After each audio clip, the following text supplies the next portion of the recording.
अस्सलाम वालेकुम रहमतुल्लाहि वबरकातुहू रब्बिश रह ली सदरी व यस्सिर ली अमरी वाहलुल उक़्दतम मिन लिसानी यफ़क़हुल क़ौली। कैसे हैं आप सब students? Hope you are doing well. ठीक है, तो तैयारी भी हो रही है अच्छे से। तो ये कुछ कॉन्सेप्ट था जो रह गए थे मेरे लिए, ये नॉर्मल थे। मीन्स के मैं सोचती थी कि यार ये अभी इतना मतलब करने वाली नहीं है, थ्योरी है सारी। लेकिन है, आई एम सॉरी कि मैं नहीं करवाए थे। चले मैं अब करवा देती हूँ आज। मेरे ख्याल में यही इस वीडियो में सारा कुछ इंशाल्लाह इंशाल्लाह कवर कर दूंगी मैं। चले देखिएगा, एग्जांपल नंबर 6 आपके पास आती है।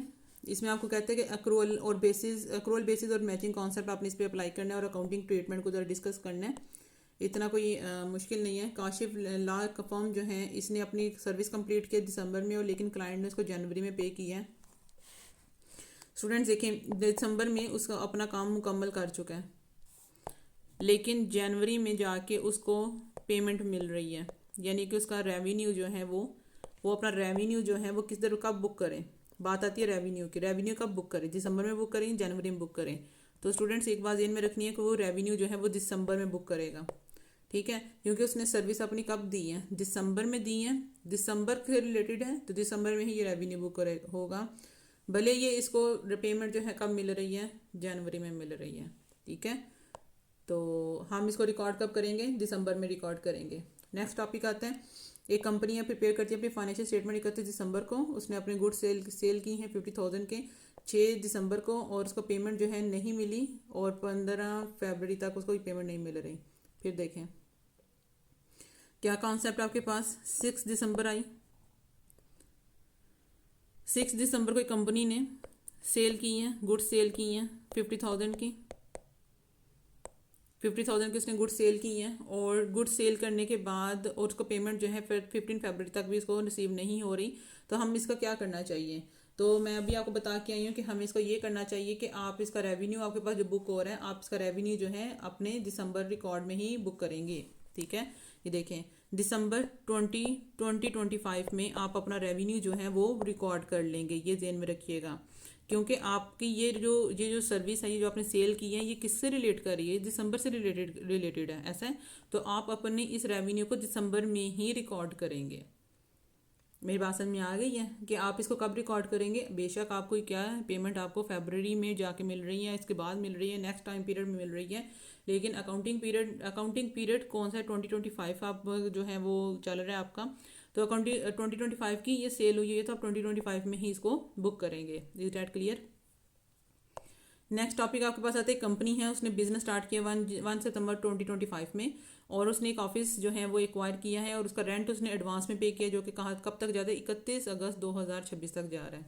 दोबारा आ जाए ज़रा, अपने कॉन्सेप्ट पे आ जाए ज़रा। इसमें क्या कहते हैं आपको कि आपने 1 सितंबर को 2025 में अपना बिजनेस स्टार्ट किया है, और 31 अगस्त पे आ जाए 2026 तक, ये पूरे आपके जो हैं वो 12 मंथ्स हो जाते हैं, और आपने अपना रेंट जो है वो एडवांस में पे कर दी है। ये वही एग्जांपल है मेरी वाली जो मैंने आपको एक्सप्लेन की थी। और रेंट कितना आपका 20,000 का है, और फाइनेंशियल स्टेटमेंट जो है वो 31 दिसंबर को बन रही है। फिर आज ज़रा फोकस होकर सुनिएगा। 120,000 एक रेंटल पे है, रेंटल इनकम है आपका। रेंटल जो है वो रेंटल इनकम है, ठीक है। रेंटल इनकम नहीं, रेंट एक्सपेंस है आपके पास, ठीक है। लेकिन इस 120,000 में दो पार्ट्स हैं, एक 2025 का पार्ट है और एक 2026 का पार्ट है। ऐसा है, 1 सितंबर से शुरू करें और 31 दिसंबर तक पहुंच जाएं। कितने मंथ हो जाते हैं? 9, 10, 11, 12, 4 मंथ्स। तो यहाँ पे 120,000 को हम डिवाइड करेंगे 12 पे, मल्टीप्लाई करेंगे 4 से, और यहाँ 120,000 को डिवाइड करेंगे हम 12 पे और मल्टीप्लाई करेंगे 8 से। क्यों? 1 जनवरी से शुरू करके 31 अगस्त तक आ जाओ तो कितना हो जाएगा? 8 महीने। तो ये 8 महीने आपके वो है। मेरी बात समझ में आ गई? ये 8 महीने आपके कौन से हैं? 2026 से रिलेट करें, और ये 4 महीने कौन से हैं जो कि आपके 2025 से रिलेट है। तो आप अपने अकाउंटिंग पीरियड में इतनी अमाउंट को जो है वो मेंशन करेंगे। आई थिंक सो कि इसकी वैल्यू आती है 40,000। आप अपने 2025 में 40,000 जो है वो मेंशन करेंगे। मेरी बात समझ में आ रही है स्टूडेंट्स? मैंने बहुत ही प्यार से आपको एक चीज़ समझाई है। नेक्स्ट चलते हैं अपने अगले टॉपिक पे। अगला पॉइंट क्या है कि कंपनी ने रेंट अपने कुछ ऑफिस स्पेस है उसकी जो कॉस्ट है वो 6 मिलियन है और 12 महीनों का उसने किया, लेकिन एरियर्स में एक एडवांस होता है। एडवांस का मतलब ये होता है कि आपने पहले पेमेंट कर दिया और उसके बेनिफिट्स आप बाद में अवेल कर रहे हैं। और एरियर्स का मतलब ये होता है आप पूरा बेनिफिट लेने के बाद एट द एंड आप अपनी जो है वो जो रेंट है या जो एक्सपेंस है वो जो है वो पे कर रहे हैं, पेमेंट जो है बाद में कर रहे हैं, ऐसा है। और उसने कहा है कि ये फर्स्ट पेमेंट जो है ड्यू हो जाती है आपकी 30 जून 2026 में जाके ड्यू हो रही है आपकी। और इसके अलावा हाँ जी, ये कॉस्ट आपके पास रेंट है 6 मिलियन का, 12 मंथ्स का है, पेमेंट आपकी 2026 में जाके जो है पूरी हो रही है। आज मैं आपको इसको एक्सप्लेन करती हूँ कि इसमें क्या है। देखें, कब आपकी ड्यू होती है 30 जून 2026 में जाके ये ड्यू हो रही है, ऐसा। तो इसका मतलब ये स्टार्टअप क्या है आपका 1 जुलाई 2025 का इसका इसका सेटअप है, ऐसा है। तो 1 जुलाई से 31 दिसंबर तक के जो मंथ होते हैं वो कितने होते हैं, 6 मंथ्स हो जाते हैं। और यहाँ पे अगर आप देखो कि 1 जनवरी से 30 जून तक आओ तो कितने महीने हो जाएंगे, 6 मंथ हो जाएंगे ये भी। उसने कहा है कि आप अपनी पेमेंट कब करते हैं, एरियर्स में करते हैं। एरियर्स का मतलब है कि पूरे 12 महीने गुजारने के बाद आप इसकी पेमेंट कर रहे हैं, तो आपकी फाइनेंशियल स्टेटमेंट जो है 31 दिसंबर पे बन रही है। फिर आज फिर वही बात है, ये 6 मिलियन आपको नज़र आ रहा है, इसमें दो हिस्से हैं, 2025 का और 2026 का, ऐसा। 2025 का जो हिस्सा है उसके भी 6 महीने हैं और 2026 के उसके भी 6 महीने हैं। आप क्या करोगे, 6 मिलियन को डिवाइड कर दोगे 12 पे, मल्टीप्लाई करोगे 6 से, 6 मिलियन को डिवाइड कर दोगे 12 पे, मल्टीप्लाई करोगे 6 पे, तो आपके पास हर दोनों साइड पे 3-3 मिलियन का आंसर आ जाएगा। इसका मतलब क्या हुआ कि आप अपनी जो 2025 के जो फाइनेंशियल स्टेटमेंट बना रहे हो उसमें आप 3 मिलियन का जो है वो रेंट एक्सपेंस जो बुक करेंगे, क्योंकि ये 3 मिलियन ही आपके अकाउंटिंग पीरियड से रिलेट करता है। Is that clear? ठीक है। नेक्स्ट आ जाए इधर, अगला आपका कॉन्सेप्ट आता है रियलाइजेशन कॉन्सेप्ट। ये मैंने पहले भी बताया था, मैं फिर एक दफ़ा एक्सप्लेन कर रही हूँ। रियलाइजेशन कॉन्सेप्ट जो है इसमें से छोटा मोटा कॉन्सेप्ट ले लें। रियलाइजेशन कॉन्सेप्ट का मतलब ये होता है स्टूडेंट्स कि जब तक आप अपने अपने अपने रेवेन्यू को उस वक्त तक आप रिकॉग्नाइज नहीं कर सकते, रेवेन्यू को आपको उस वक्त तक रिकॉग्नाइज नहीं कर सकते जब तक आप उसको अर्न ना कर चुके हों। मैं जैसे आपको एग्जांपल बताती हूँ इसकी, मैं अपनी रियल लाइफ की एग्जांपल बताती हूँ। लेट्स सपोज कि ये 5 दिसंबर है, आपके पास 5 दिसंबर है, ठीक है।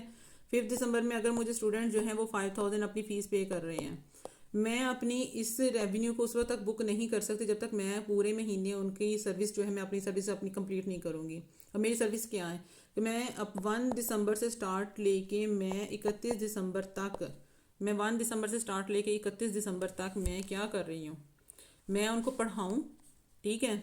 ये पूरा पूरा महीना 31 दिन मैं उनको पढ़ाऊँ और इसके बाद एट द एंड 31 दिसंबर पे जाके मैं इसको अपना रेवेन्यू जो है वो बुक करूँ। क्यों क्यों इस रीज़न ये है कि बेशक मुझे एडवांस पेमेंट मिली है, लेकिन मैं अपना रेवेन्यू जो है at the end of the accounting period, accounting month, मैं उसमें इसको रिकॉर्ड करूँगी कि मैंने अपनी सर्विस दे दी है।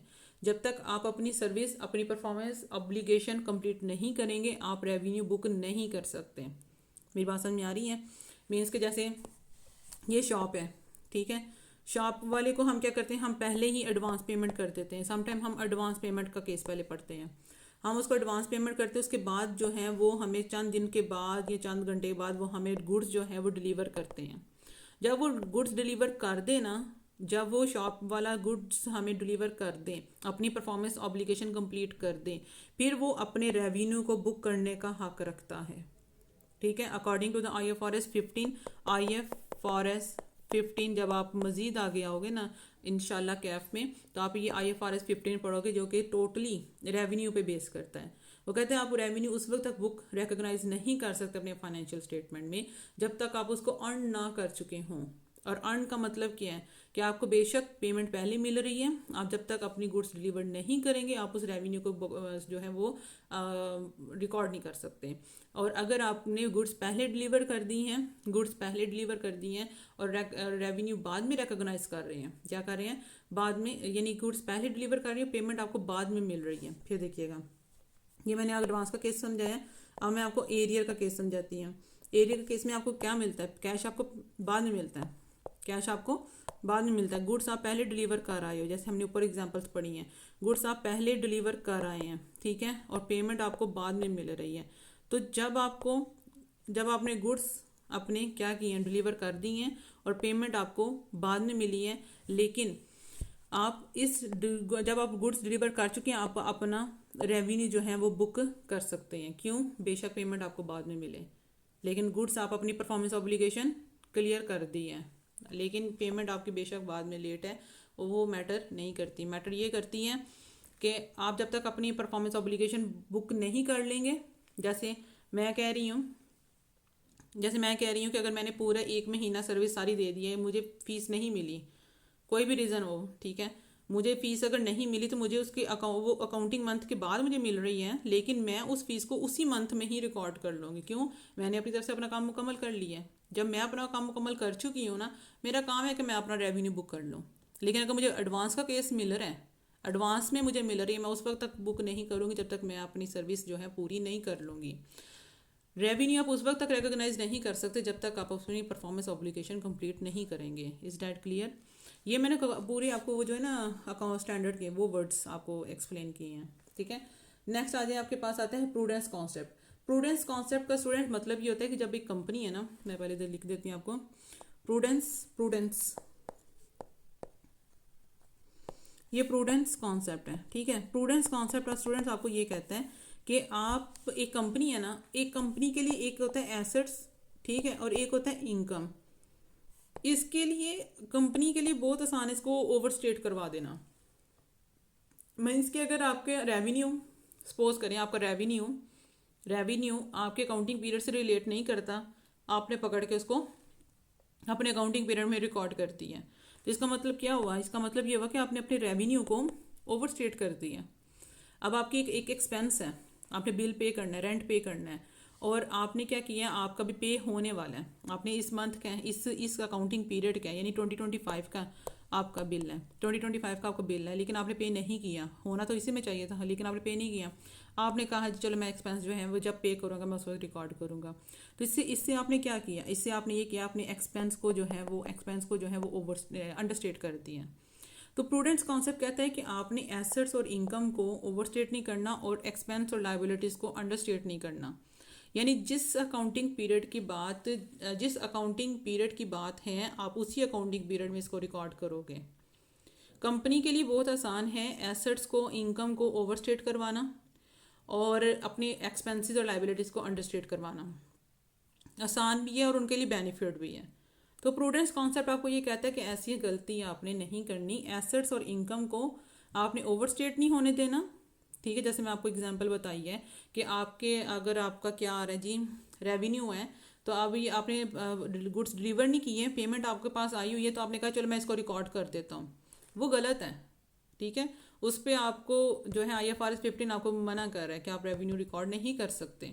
सेम केस ये है कि एक्सपेंसेस हैं आपके इस अकाउंटिंग पीरियड, इस दिसंबर के अगर आपके रेंट है, आपने रेंट पे नहीं किया जी, हमें अगले महीने पे करूँगा, ऐसा है, तो वो रेंट आपके इस अकाउंटिंग पीरियड से रिलेट है, तो आप इसी अकाउंटिंग पीरियड में रिकॉर्ड करेंगे, आप जनवरी में रिकॉर्ड नहीं करेंगे। आप जनवरी में रिकॉर्ड करेंगे तो पूरी कहानी ही उल्ट हो जाएगी, ठीक है। तो इससे कॉन्सेप्ट जो है वो खराब हो जाएंगे। तो प्रूडेंस कॉन्सेप्ट आपको सिंपल वर्ड्स में ये कहता है कि एसेट्स और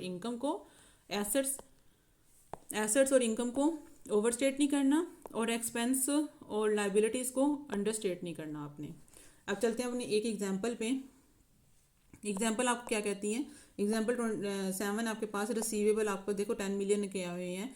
कंपनी एक एक्सपीरियंस से जानती है कि 2% जो है, कह लो कि रिसीवेबल का 2% जो है हो सकता है हमें कस्टमर से रिसीव ही ना हो। जैसे मैं आपको उस दिन भी जैसे मैं फाइनेंशियल स्टेटमेंट के क्वेश्चंस करवा रही थी और मैंने आपको बताया था कि रिसीवेबल्स आपके पास हैं, ठीक है। एक कंपनी है ना, तो कंपनी क्रेडिट सेल कर रही है, तो कंपनी के पास अगर 20 पार्टीज ऐसी हैं जिनको वो क्रेडिट सेल करती हैं और वहाँ से उसको मनी रिसीव होनी है, लेकिन उन्होंने एक एस्टिमेशन बनाया होता है कि हो सकता है कि ये अमाउंट हमें रिसीव हो सकता है हमें ये अमाउंट रिसीव ना हो, ठीक है।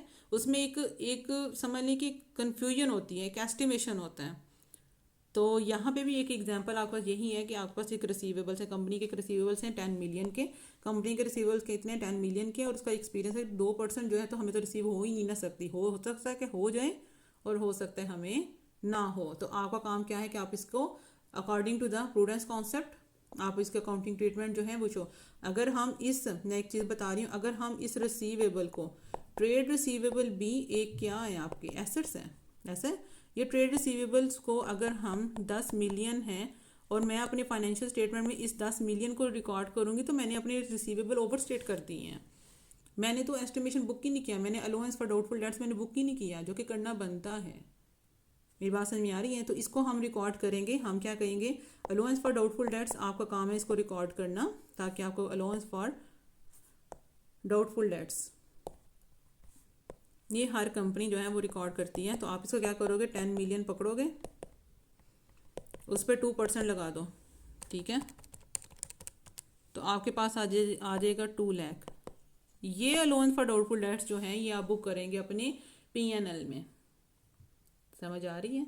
और अपने रिसीवेबल जो हैं इतने से कम करेंगे, आप अपने रिसीवेबल्स को नेट कर देंगे। 10 मिलियन में से इस अमाउंट को माइनस करोगे, 98 लाख आ जाता है। ये 98 लाख जो है, ये 98 लाख अपने रिसीवेबल बुक करोगे और इसको आप P&L में बुक करेंगे अलाउंस फॉर डाउटफुल डेट के केस में। Is debt clear? As an expense इसको बुक करेंगे स्टेटमेंट ऑफ कॉम्प्रिहेंसिव इनकम में, और जो ट्रेड रिसीवेबल है वो 98 लाख से वो जो है वो रिकॉर्ड किया जाएगा स्टेटमेंट ऑफ फाइनेंशियल पोजीशन में। मेरी बात समझ में आ गई है? अच्छा जी, उसके बाद नेक्स्ट आपके पास कॉन्सेप्ट आता है मटेरियलिटी कॉन्सेप्ट। देखें मटेरियलिटी कॉन्सेप्ट क्या होता है।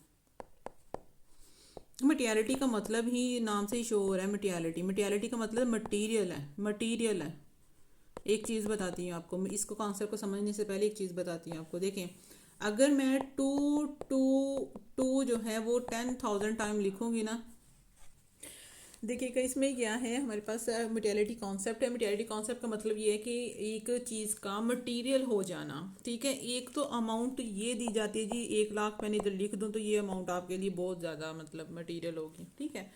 एक होता है कि अगर छोटी छोटी चीज़ें मिलके ना, छोटी छोटी चीज़ें मिलकर उसको वो मटेरियल बन जाती हैं, ठीक है, ये मटेरियल कॉन्सेप्ट होता है।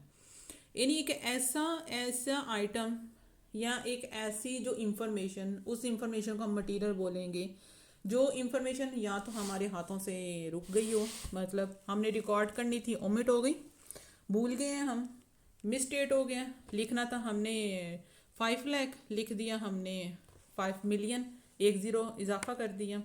तो यानी एक ऐसी इंफॉर्मेशन जो, उस इंफॉर्मेशन को हम मटेरियल बोलते हैं, या तो लिखनी थी, लिखना भूल गए हैं, या उसे मिसस्टेट कर दिया, या फिर उसके ना लिखने से, उसके ना लिखने से जो हमारे फाइनेंशियल स्टेटमेंट पे जो इम्पैक्ट आता है, और जो उस फाइनेंशियल स्टेटमेंट को देखकर हमारे यूज़र्स जो डिसीजन लेते हैं उन पर इम्पैक्ट आता है, उस इंफॉर्मेशन को मटेरियल बोलते हैं। मेरी बात समझ में आ रही है? एक मटेरियल 2 तरह के होते हैं। एक मटेरियल वो जो मैंने अभी आपको ये 1 लाख लिख के दिखाया, एक बड़ी अमाउंट है, ठीक है, एक बड़ी अमाउंट है, 1 लाख बड़ी अमाउंट है। तो जो जो ये जो 1 लाख बड़ी अमाउंट है इसको तो हम मटेरियल बोलेंगे। लेकिन एक चीज़ मटेरियल ये भी होती है कि छोटी छोटी चीज़ें मिलकर बड़ी चीज़ बना देती हैं, छोटी छोटी गलतियाँ मिलकर बड़ा गुनाह बना देते हैं। सेम केस यहाँ पे भी होता है। वो भी आपका इंफॉर्मेशन आपकी क्या हो जाएगी, मटीरियल हो जाएगी, वो उसको आप इमटीरियल नहीं बोलेंगे। और हर वो इंफॉर्मेशन आपकी मटेरियल होती है जो एक यूज़र्स के जो डिसीजन जिसने जिसने लेना है ना, इकोनॉमिक डिसीजन को इम्पैक्ट करे जाके। यानी कि उसने इन्वेस्टमेंट करनी थी लेकिन आपके फाइनेंशियल स्टेटमेंट में देखते हुए उसने इन्वेस्टमेंट नहीं की, उसने कुछ करना था, बड़ा करना था कंपनी के लिए, लेकिन नहीं कर सका। क्यों?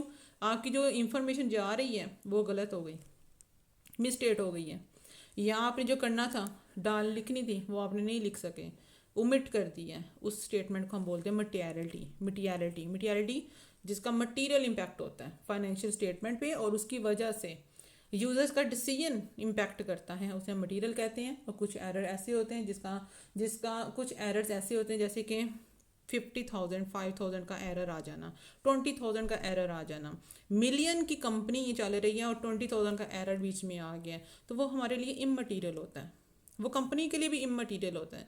वो इससे किसी भी यूज़र का जो डिसीजन है वो इम्पैक्ट नहीं हो रहा होता, इकोनॉमिक डिसीजन जो है वो इम्पैक्ट नहीं हो रहा होता। उस आइटम को, उस इंफॉर्मेशन को हम इमटीरियल बोलते हैं, ठीक है। ये एक छोटा सा कॉन्सेप्ट था।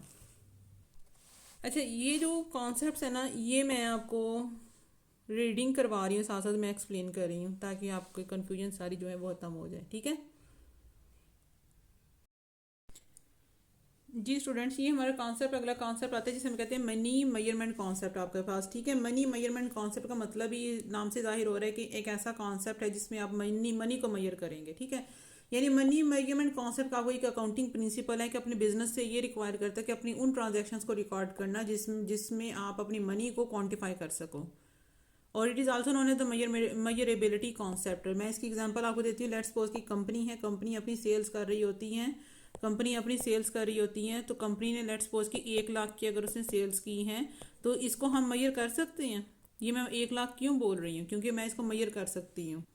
अच्छा, इसमें हम मेजर कर सकते हैं, मेजर कर सकते हैं, तो 1 लाख को मेजर कर सकते हैं तो ही, यानी कि अकाउंटिंग प्रिंसिपल बिजनेस को ये कहती है कि आप अपनी फाइनेंशियल ट्रांजैक्शंस को, उन ट्रांजैक्शंस को रिकॉर्ड करोगे जिसमें आप मनी को क्वांटिफाई कर सकते हैं, जिसमें आप बता सकते हैं कि इतनी अमाउंट की जो है, इतनी अमाउंट की हमने सेल की है, इतनी अमाउंट की हमने परचेज की है, कुछ भी आप बोलो, लेकिन आप किसके अकॉर्डिंग बोलोगे, मेजरमेंट में, जिसको आप मेजर कर सकते हैं। Is that clear? तो लेट्स सपोज की कंपनी अगर सेल कर रही है, कंपनी अगर सेल कर रही है तो वो हम मेजर कर सकते हैं ना, कर सकते हैं। ठीक, कोई गुड्स वगैरह सेल कर रही है तो हम मेजर कर सकते हैं। लेट्स सपोज कि आप किसी की क्वालिटी मेजर कर सकते हैं? नहीं, हम किसी की क्वालिटी मेजरमेंट नहीं कर सकते, किसी की क्वालिटी को हम क्वान्टिफाई नहीं कर सकते। अगर आप किसी की क्वालिटी, लाइक आप किसी की इंटेलिजेंसी को क्वान्टिफाई नहीं कर सकते, आप किसी की इंटेलिजेंसी नहीं, इंटेलिजेंसी जो होती है क्वांटिटी, सॉरी क्वालिटी है, आप इसको बाय नहीं कर सकते कि वो आया वो कितना इंटेलिजेंट है, आप उसकी इंटेलिजेंस अपने पास नहीं रख सकते। ठीक है, तो ये चीज़ क्या है कि आप बिजनेस को ये रिक्वायर किया जा रहा है कि आप उसको उसको रिकॉर्ड करोगे, उन ट्रांजेक्शन्स को रिकॉर्ड करोगे जिसको आप मेजर कर सकते हैं। Is that clear? उसके बाद नेक्स्ट कॉन्सेप्ट आपके पास आता है कंसिस्टेंसी कॉन्सेप्ट। ठीक है, कंसिस्टेंसी कॉन्सेप्ट का मतलब ये है कि जो भी आपने अकाउंटिंग मेथड जो भी आपने चूज़ करना था आपने कर ली है। पहले तो बात सोच समझ के चूज़ करो, जो भी चूज़ किया कर ली है, उस पे ऊपर जो है उसको कंसिस्टेंटली यूज़ करो, उस अकाउंटिंग मेथड को कंसिस्टेंटली यूज़ करो एक पीरियड से दूसरे पीरियड तक। ऐसा फॉर एग्जांपल, इधर एक आपकी कंपनी है, कंपनी अपनी इन्वेंट्री जो है वो मेजर करती है। कंपनी क्या करती है, अपनी इन्वेंट्री जो है वो मेजर करती है, और इन्वेंट्री को मेजर करने के 2 तरीकाकार होते हैं। मैं अपनी इन्वेंट्री के केस में भी बताया हुआ है, इसको मेजर करने के कितने तरीकाकार होते हैं, कितने मेथड्स होते हैं? 2 मेथड्स होते हैं। एक होता है आपका फीफो मेथड, ठीक है, और एक होता है आपका वेटेड एवरेज मेथड होता है। एक आपका फीफो मेथड होता है और एक आपका वेटेड एवरेज मेथड होता है। ऐसा अगर कंपनी जो है इन्वेंट्री को वेटेड एवरेज पे मेजर कर रही है तो वो उसको वो एक पीरियड से दूसरे पीरियड यानी कि मुसलसल जो है वेटेड एवरेज पे ही रखेगा। ये नहीं कि अगर 2025 में उसने वेटेड एवरेज को का सहारा लिया तो 2026 में वो फीफो को पकड़ ले, ऐसा नहीं होगा। इसी तरह अगर एक कंपनी है, वो बिल्डिंग वगैरह है उसके पास, अगर उसके पास बिल्डिंग वगैरह है तो आपको पता है बिल्डिंग्स पे या पीपी पे हम बिल्डिंग्स और पीपी वगैरह पे डेप्रिसिएशन जो है वो रिकॉर्ड करते हैं। ऐसा ही होता है। अभी डेप्रिसिएशन के बहुत से मेथड्स होते हैं, लेकिन अभी आपके पास जो है वो स्ट्रेट लाइन मेथड आएगा। स्ट्रेट लाइन मेथड एक होता है, ठीक है, और एक मेथड जिसे हम कहते हैं रिड्यूसिंग बैलेंस मेथड होता है। रिड्यूसिंग बैलेंस और मेथड होता है ऐसा, ठीक है। तो ये 2 मेथड्स आपके सिलेबस में है, और एक प्रोडक्शन, यूनिट प्रोडक्शन का भी मेथड होता है। अच्छा, ये डेप्रिसिएशन है। लेट्स सपोज कि अगर आपके पास जो है वो 10 बिल्डिंग्स हैं या 10 पीपी हैं या मशीन्स हैं, आप उनको 8 मशीन्स को स्ट्रेट लाइन पे मेजर कर रहे हो, और जो दो मशीनें आपके पास उनको आप किस पे मेजर कर रहे हो? रिड्यूसिंग बैलेंस मेथड पे मेजर कर रहे हो। ऐसा नहीं होता, ऐसा सीन नहीं होता। आपने एक ही मेथड चूज़ करना है और उसी मेथड पे ही आपने रहना है, और उसी मेथड पे आपने सबका जो है वो डेप्रिसिएशन जो है रिकॉर्ड करना है। 10 की 10 मशीनों पे आप डेप्रिसिएशन जो सा मर्जी चूज़ कर लें, चाहे कॉस्ट का चाहे रिड्यूसिंग बैलेंस मेथड का, ठीक है। इसका मतलब बताए कंसिस्टेंट रहना है, ठीक है, कंसिस्टेंट रहना है। तो इसकी वैल्यू, इसकी कॉन्सेप्ट की हम बहुत अच्छे तरीके से समझ भी आती है। जैसे मैं इसकी एग्जांपल आपको इस तरह भी डेली लाइफ की एग्जांपल भी दूंगी। जैसे कुछ स्टूडेंट जो हैं वो अगर सीए पकड़ते हैं, यानी कि एफएससी करने के बाद सीए पकड़ते हैं, तो सीए के साथ साथ वो बीकॉम का भी लेके चल रहे होते हैं, ठीक है, ग्रेजुएशन का जो डिग्री है वो भी लेके साथ चल रहे होते हैं, और कुछ जो हैं वो बीएस भी साथ लेके चल रहे होते हैं। तो वो कहते हैं ना, फिर 2 कश्तियों पे सवार जो है अक्सर मुंह का बल गिरता है। इसमें भी वही हाल होता है, आप एक कश्ती पकड़ें ऐसा। इसी एग्जांपल मैं इस तरह एक और भी दूंगी कि आप जिस भी उस्ताद से, अव्वल तो जिस भी उस्ताद को पकड़ें, पहले तो सोच समझ के पकड़ें, ठीक है, सारे फैक्ट्स एंड फिगर्स जो हैं वो फिगर आउट करके फिर उसको उस उस्ताद को पकड़े। मैं जो अपने पूरे सीए में जो मैंने जो अंदाज़ा लगाया है, ठीक है, तो जब फिर उसको पकड़ लेना, लाइक उसको फॉलो कर रहे हैं ना, तो फिर उसी पर ही मान ले आएंगे यार, इसके अलावा और कोई उस्ताद नहीं, ठीक है।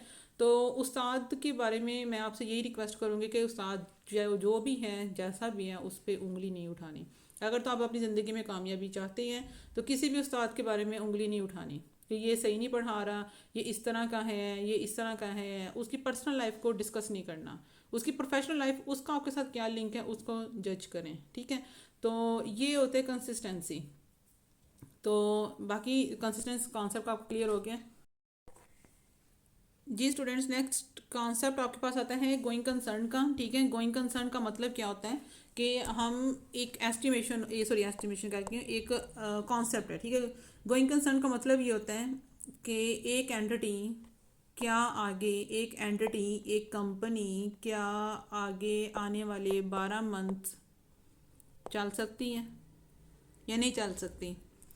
चल सकती है तो उसे कहते हैं गोइंग कंसर्न, अगर नहीं चल सकती तो उसे कहते हैं नॉन गोइंग कंसर्न। अगर तो ये एक मतलब आने वाले वक्त में, आने वाले वक्तों में, फ्यूचर में या 12 महीने, अगले 12 महीने ये कंपनी चल सकती है या नहीं चल सकती, ये एक कॉन्सेप्ट है, इसे कहते हैं गोइंग कंसर्न कॉन्सेप्ट।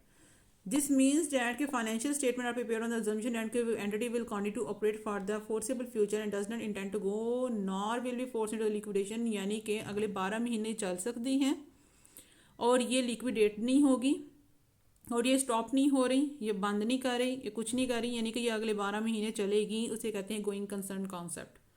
और अगर ये जम्पशन हो तो मेरी बात समझ में आ गई है। अगर तो ये मालूम हो कि कंपनी आगे 12 महीने चलेगी, इसका मतलब है अगर 12 महीने वो चलेगी तो इसे कहते हैं गोइंग कंसर्न। और अगर आपको लगता है कि कंपनी आगे 12 महीने नहीं चल सकती, कि वो नॉन गोइंग कंसर्न होगी। और नॉन गोइंग कंसर्न जो कंपनी होती है उसकी फाइनेंशियल स्टेटमेंट जो है वो गोइंग कंसर्न के बेसिस पे नहीं बनती, ठीक है। उसकी फाइनेंशियल स्टेटमेंट थोड़ी सी चेंज हो जाती है।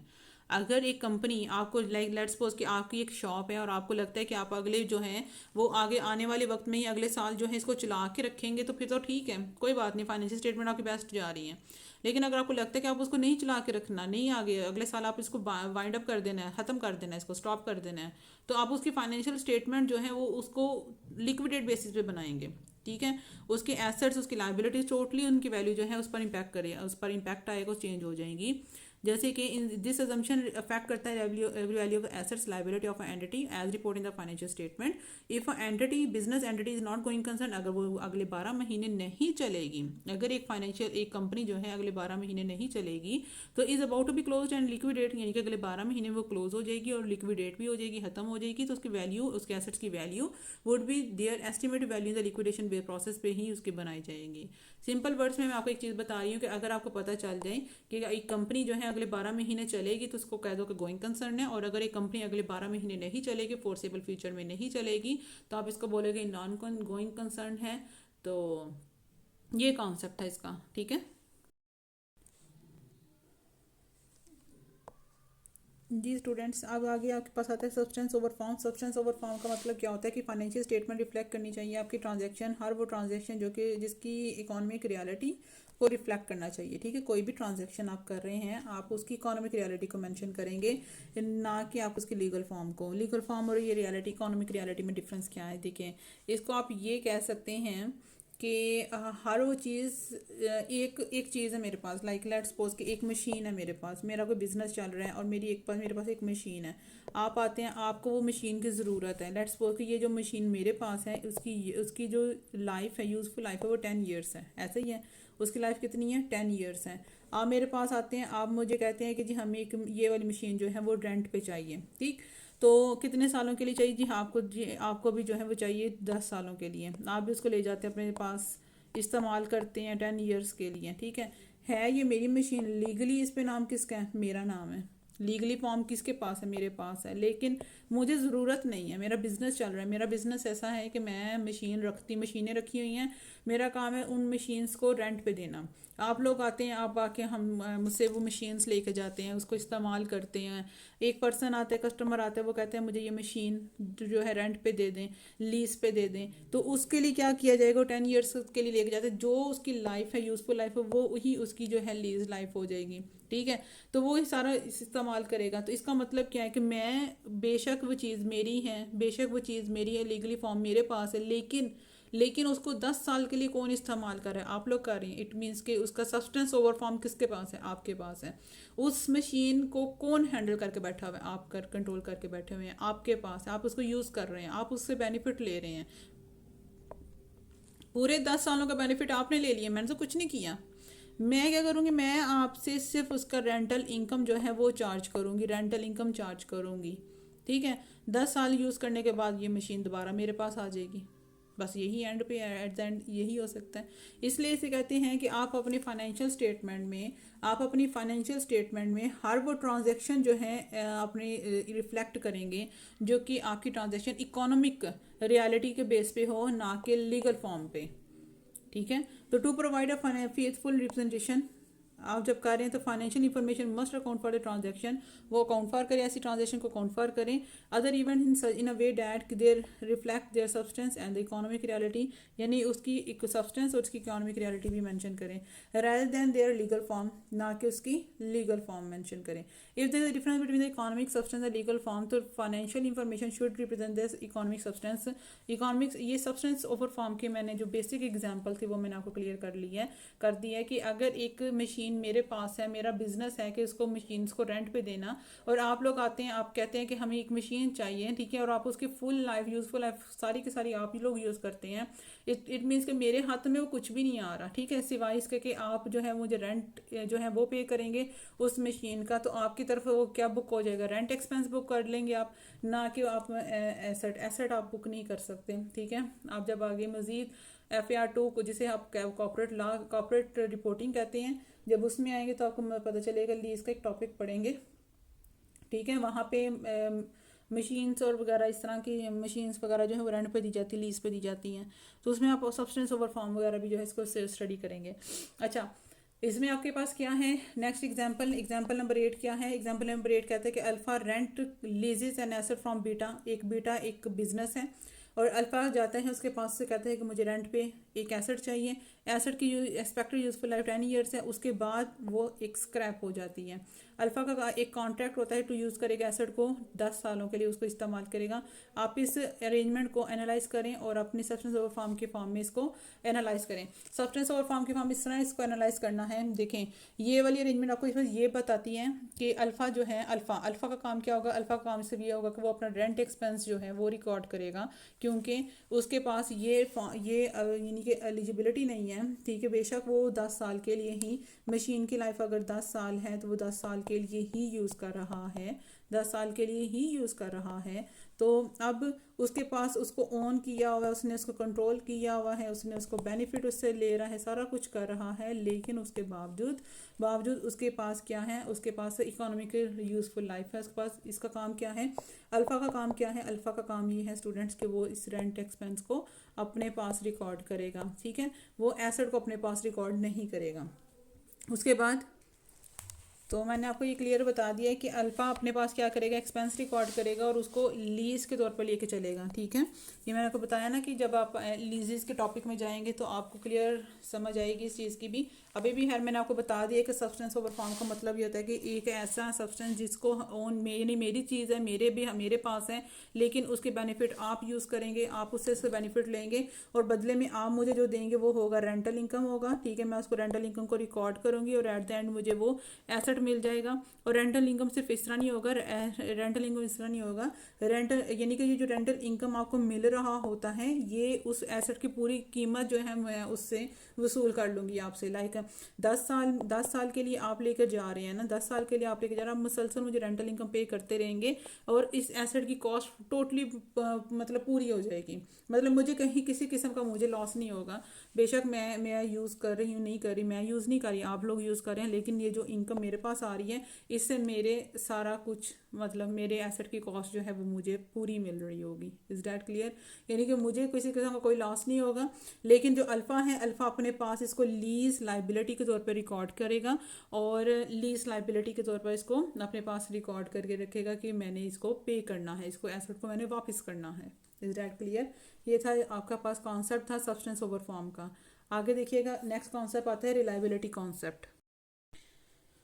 जी स्टूडेंट्स, हमारा नेक्स्ट टॉपिक आता है रिलायबिलिटी कॉन्सेप्ट। रिलायबिलिटी कॉन्सेप्ट क्या होता है? रिलायबिलिटी कॉन्सेप्ट ये होता है कि ऐसा कॉन्सेप्ट है जिसमें आप रिलायबिलिटी, ठीक है, नाम से जाहिर हो रहा है। रिलायबिलिटी का मतलब क्या है कि जिस पे आप रिलाई कर सको, जिस पे ट्रस्ट कर सको और आपको उसमें कोई कंप्लेन नज़र ना आए, ठीक है, रिलायबल है। और रिलायबिलिटी कॉन्सेप्ट उसे कहते हैं, जैसे कि अकाउंटिंग में रिलायबिलिटी कॉन्सेप्ट के बारे में कहते हैं, मीन्स डैट कि फाइनेंशियल इंफॉर्मेशन आपकी फाइनेंशियल स्टेटमेंट में जो फाइनेंशियल इंफॉर्मेशन जो हम रिप्रेजेंट करते हैं वो आपकी एक्यूरेट होनी चाहिए, वेरीफिएबल होनी चाहिए और डिपेंडेबल होनी चाहिए।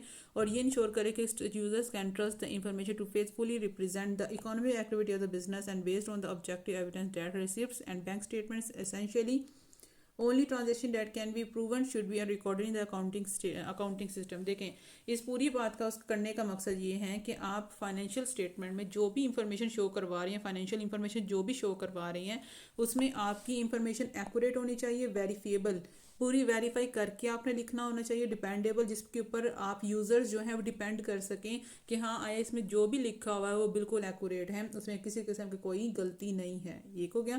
फिर ये भी इंश्योर होना चाहिए कि users can trust the information, users जो हैं वो आंखें बंद करके उस पर ट्रस्ट कर सकें कि बिजनेस के ये इकोनॉमिक एक्टिविटीज़ जो हैं ये रिप्रेजेंट कर रहा है कि बिजनेस के अंदर आया वो हो कर रहा है।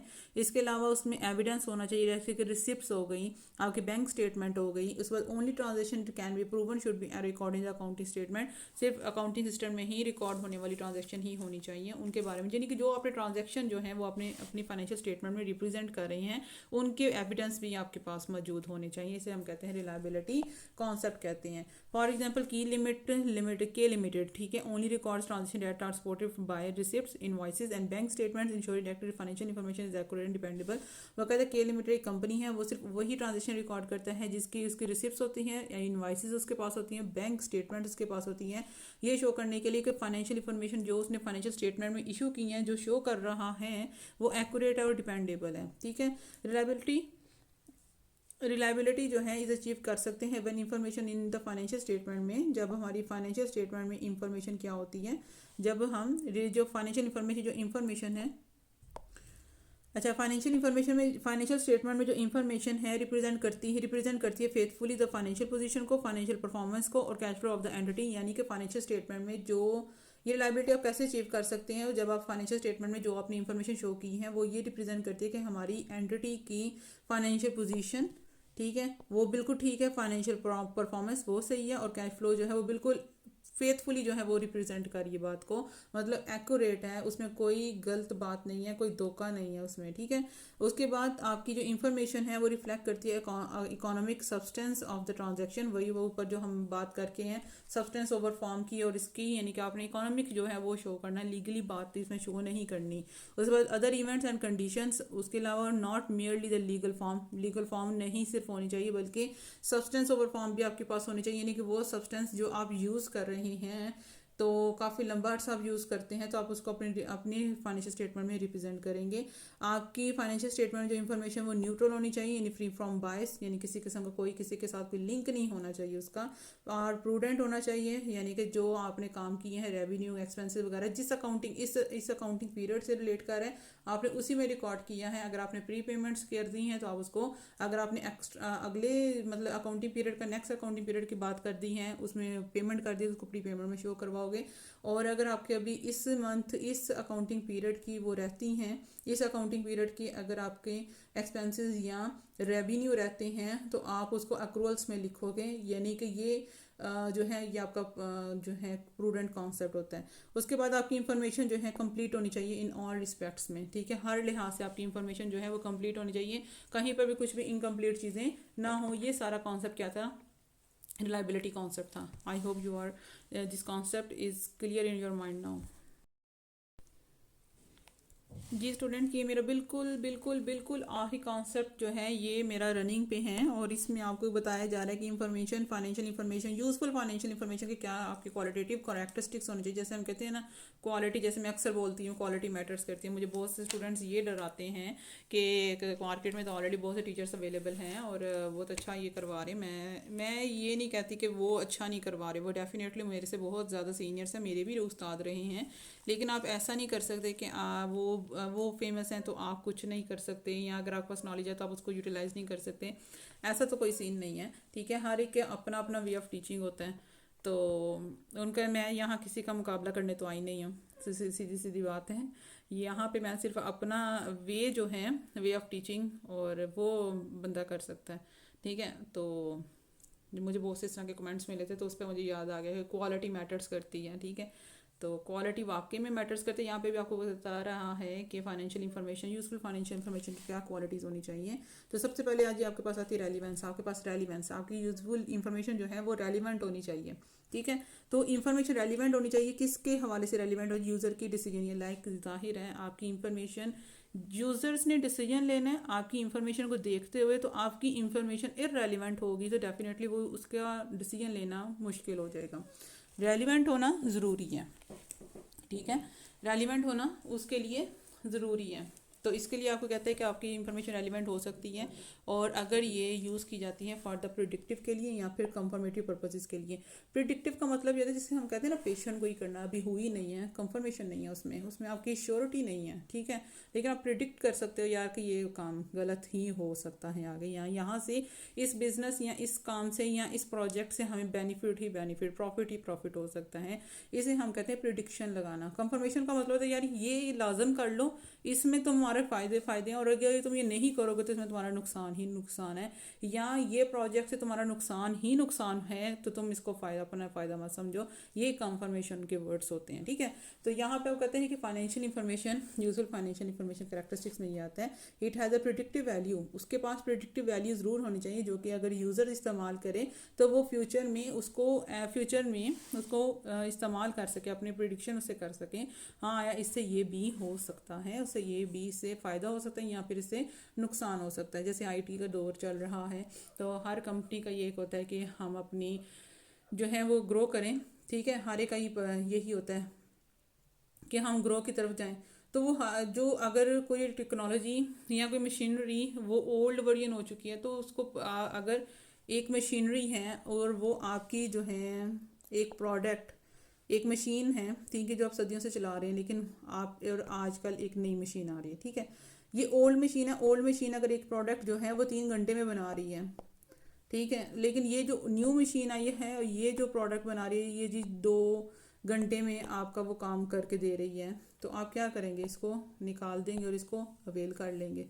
ऐसा ही है, तो इससे बेनिफिट्स होंगे। इसको कहते हैं प्रिडिक्शन लगा लेना। ठीक है, कि ये इसको चेंज कर, लाइक अगर दूसरी यानी कंपटीटर्स ने अगर वो यूज़ कर रहे हैं तो हम भी उसको इस्तेमाल करें, वो श्योरिटी होती है, इससे बेनिफिट होगा। इसको हम क्या कहते हैं? ये हमारी उसमें आ जाती है, कंफर्मेशन में बात आ जाती है कि अगर वो ये यूज़ कर रहे हैं तो हम भी ये यूज़ कर सकते हैं, अगर हमारे इतने रिसोर्सेज मौजूद हैं। लेकिन प्रिडिक्शन में क्या बात होती है? एक अंदाज़न बात करना, एक अंदाज़न काम करना कि यार ये करेंगे तो हमारा बेनिफिट है, ये करेंगे तो हमारा नुकसान है। It has a confirmatory value, कि यहाँ पे कंफर्मेशन एक आपकी उस फाइनेंशियल इन्फॉर्मेशन कंफर्मेशन होनी चाहिए, कंफर्मेटरी वैल्यू होनी चाहिए। अगर इफ़ इट हेल्प्स, जो यूज़र को हेल्प कर सके उसकी असेसमेंट को कंफर्म करने के लिए, उसकी प्रिडिक्शन को they have made in the past, जो उन्होंने पास्ट में उसकी प्रिडिक्शन की उसके बारे में की हुई थी, उसके बारे में की हुई थी। जैसे मैं अभी बता रही हूँ आपको कि अगर कोई एक मार्केट में न्यू मशीन आती है और अगर हमारे इतने रिसोर्सेज मौजूद हैं कि हम उसको अवेल कर सकते हैं, हमारे कंपटीटर्स इसको इस्तेमाल कर रहे हैं, तो बेहतर ये है कि हम भी इसको इस्तेमाल करें। इसे हम कहते हैं कंफर्मेशन के बारे में। ठीक है, for example, Kashif is considering whether to invest in the Adeel's limited shares. वो कहता है कि काशिफ जो है ये कंसिडर करेगा है कि उसको अदील लिमिटेड शेयर्स में, यानी कि अदील लिमिटेड एक कंपनी है, उसके शेयर्स में इन्वेस्ट करना चाहिए या नहीं करना चाहिए इन द स्टॉक मार्केट। ये use the financial statement of the last 5 years. वो उसके पिछले 5 सालों के फाइनेंशियल स्टेटमेंट को चेकआउट करेगा। ठीक है, अगर तो प्रॉफिटेबिलिटी जो है वो इंक्रीज़ कर रही है ओवर द ईयर, अगर आने वाले सारे सालों में यानी पिछले 5 सालों में उसकी प्रॉफिटेबिलिटी इंक्रीज़ करी, तो वो क्या कर देगा? उससे यही अंदाज़ा लगा लेगा कि वो आने वाले 5 सालों में भी वो प्रॉफिट ही प्रॉफिट कमाएगी। तो उसकी बेस पे वो ये प्रिडिक्ट करेगा कि वो प्रॉफिट कमाएगी, और वहाँ से वो जो है डिसीजन ले सकता है और उस कंपनी में इन्वेस्टमेंट कर सकता है। लेकिन अगर किसी इन पिछले 5 सालों में से कई 3 सालों में इसका प्रॉफिट आया और 2 सालों में इसका लॉस आया है, तो ये भी प्रिडिक्शन होती है कि यार इसमें आने वाले सालों में ये ऊपर भी जा सकते हैं और नीचे भी आ सकते हैं। ये भी हम प्रिडिक्शन कर सकते हैं। ठीक है, उसके बाद नेक्स्ट आता है आपके पास फाइनेंशियल स्टेटमेंट आपके ट्रू एंड फेयर व्यू होने चाहिए और फेथफुल होने चाहिए। इसमें ये बताया गया है कि ट्रू एंड फेयर व्यू का मतलब ये होता है कि फाइनेंशियल स्टेटमेंट जो है शुड प्रेजेंट करें एक्यूरेट और unbiased picture of the companies financial situation which is not misleading for the users of the financial statement. इसका मतलब ये है कि आप अपने फाइनेंशियल स्टेटमेंट के जो यूजर्स हैं उसको मिसलीड ना करें। मिसलीड का मतलब उनको गलत गाइड ना करें, ठीक है। आपके फाइनेंशियल स्टेटमेंट में आपकी फाइनेंशियल जो हमारी इंफॉर्मेशन है वो एक्यूरेट होनी चाहिए और अनबाइस्ड नहीं होनी चाहिए। अनबाइस्ड मतलब कि उसको किसी के साथ लिंक नहीं होना चाहिए कि उसकी वजह से हमने उसको अप कर दिया हुआ है, ओवरस्टेट कर दिया हुआ है, जैसे रेवेन्यू को ओवरस्टेट कर दिया हुआ है, हमने अपने एक्सपेंसेस को अंडरस्टेट कर दिया हुआ है। कुछ ऐसा कोई काम ना करें। अनबाइस्ड मतलब कि कोई आपने अपनी कंपनी के अंदर ही आपने सेल्स की हैं तो आप उसको रिप्रेजेंट करें, ऐसा भी कोई सीन ना करें, ठीक है। और अगर आपने डायरेक्टर्स वगैरह को किया है तो आपने कम जो है वो सेल की हैं, तो कम की सेल की हैं तो आपने उसको ज़्यादा चार्ज किया हुआ है, ऐसा भी कोई सलूक ना करें, ऐसी कोई इन्फॉर्मेशन जो है वो शो ना करें। उसके बाद अपनी फाइनेंशियल पोजीशन, फाइनेंशियल कंपनी की फाइनेंशियल सिचुएशन डायरेक्ट जो है जो जैसी है उसको वैसे एज इट इज़ ही उसको रिप्रेजेंट किया जाए, उसे हम ट्रू एंड फेयर व्यू कहते हैं। फॉर एग्जांपल काशिफ इलेक्ट्रॉनिक्स जो है store provides financial reports that truthfully reflect the store sales and expenses, यानी कि काशिफ के इलेक्ट्रॉनिक स्टोर जो है उसकी अगर फाइनेंशियल रिपोर्ट हमें देता है, हमें प्रोवाइड की जाती है, उसमें उसके स्टोर के सेल्स और एक्सपेंसेस जो है बिल्कुल ट्रूथफुली रिफ्लेक्ट किए जा रहे हैं। Another way of saying that कि हम ये भी कह सकते हैं कि फाइनेंशियल स्टेटमेंट जो है should provide a faithful representation of its financial position, financial performance, कि हमारे फाइनेंशियल स्टेटमेंट को क्या करना चाहिए, अपनी फेथफुली अपनी क्या करना चाहिए। ये कहता है financial statement should provide a faithful representation of the financial position, the financial performance, के फाइनेंशियल स्टेटमेंट को ये चाहिए कि अपनी जो कंपनी की है ना, कंपनी की फाइनेंशियल पोजीशन, उसकी फाइनेंशियल परफॉर्मेंस बिल्कुल फेथफुली उसको शो करवाए, आया क्या है उसके पास और क्या नहीं है उसको एज इट इज़ जो है एक्सप्लेन कर दें, ठीक है। उसमें किसी किस्म की कोई धोखाधड़ी ना हो। तो फेथफुल रिप्रेजेंटेशन जो है is achieve by providing information that is complete, neutral and free from error. तो वो कहते हैं ये आप उस वक्त कर सकते हो कि आप चाहते हो ना कि आपकी प्रेजेंटेशन फेथफुल हो, तो ये उस वक्त आपको अचीव हो सकता है जब आपकी इन्फॉर्मेशन जो है कंप्लीट हो, न्यूट्रल हो और एरर से फ्री हो। Is that clear? इसके अलावा और भी इसकी कुछ कैरेक्टरिस्टिक्स हैं, वो भी हम यहाँ आगे पढ़ते हैं।